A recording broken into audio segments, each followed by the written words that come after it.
สบายดีลูกค้ามื้อนี้เฮาสิมาแนะนำวิธีในการตั้งตั้งคีย์บอร์ดภาษาลาวตั้งเป็นพิมพ์ภาษาลาวเนาะอันทำอิฐเนาะให้ลูกค้าเข้าที่ Play Store แล้ว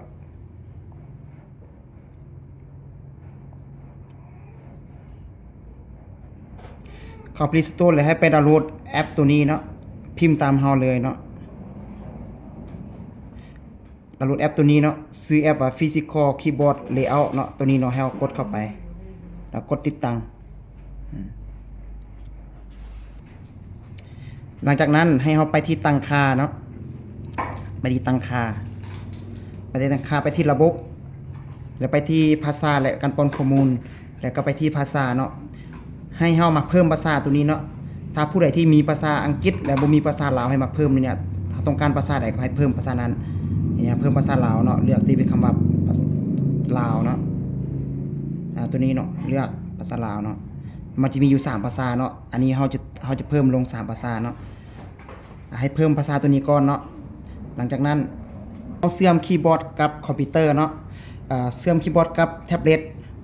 เฮาเชื่อมคีย์บอร์ดกับแท็บเล็ตก่อนเฮาจึงสามารถไปตั้งค่าอยู่ในคีย์บอร์ดเฮานี้ได้เนาะให้เฮาไปที่กดเปิดแบบนี้เนาะแล้วก็กดปุ่มตัวนี้ให้มันขึ้นมาแบบนี้หลังจากนั้นเฮาก็ไปที่บลูทูธเฮากดบลูทูธกดค้างไว้เนาะให้มันขึ้นมาแบบนี้ให้กดที่จับคู่อุปกรณ์ใหม่เนาะให้มันขึ้นมาแบบนี้เนาะขึ้นบลูทูธแบบนี้ครับกด connect กดใส่เนาะก็รอทายมันจะขึ้นบอกว่าจับคู่อุปกรณ์นี้ให้จับโอเคจับเรียบร้อยแล้วเนาะมันติดเรียบร้อยแล้วครับกลับมาที่ตั้งค่าคือเก่าเนาะกลับที่มาตั้งค่าเนาะแล้วมาที่ระบบคือเก่าเข้ามาที่ระบบแล้วไปที่ภาษาและป้อนข้อมูลเนาะแล้วให้เฮามาที่ตัวนี้มันจะขึ้นมาตัวนี้บัดนี้นะเป็นพิมพ์จริงตัวนี้เนาะให้เฮากดที่เป็นพิมพ์จริงแล้วมันจะขึ้นมาเป็นพิมพ์บลูทูธตัวนี้ให้เฮากดเข้าไปแล้วเฮาตั้งค่าแบบเป็นพิมพ์ให้เฮากดเข้ามานี่แล้วเฮาเลือกคำว่าลาวเนาะ L A O เนาะเลือกคำว่าลาวเลือกคำว่าลาวตัวนี้แล้วให้เปิดตัวนี้เนาะแล้วเฮาก็ไปเลือกอีกอันนึงเนาะเลือกไทยเฮาก็เลือกไทยเฮาก็เลือกไทยตัวนี้เฮาก็เปิดเนาะเลือกไทยเปิด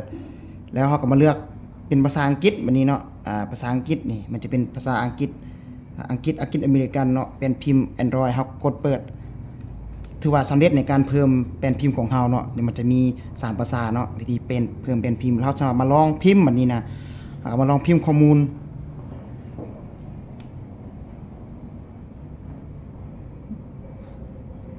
มาลองพิมพ์ข้อมูลเบิ่งเนาะอันนี้เฮาก็สามารถลองพิมพ์ได้แล้วเนาะบัดนี้เนาะนี่เฮาลองพิมพ์ถือว่าได้แล้วอันนี้ได้ภาษาลาวเนาะวิธีเปลี่ยนวิธีเป็นคีย์บอร์ดให้กดตัวนี้กับตัวนี้ค้างไว้เนาะวิธีเป็นคีย์บอร์ดเนาะกดตัวคอนโทรลกับตัวสเปซนี่พร้อมกันเลยเนาะกดเปลี่ยนเลยนี่นะกดเปลี่ยนนี่ภาษาอังกฤษกดเปลี่ยนภาษาลาวพิมพ์ภาษาลาวกดเปลี่ยนภาษาไทยกดเปลี่ยนภาษาอังกฤษถือว่าสำเร็จในการต่ออุปกรณ์การพิมพ์ถือว่าจบเพียงเท่านี้เนาะ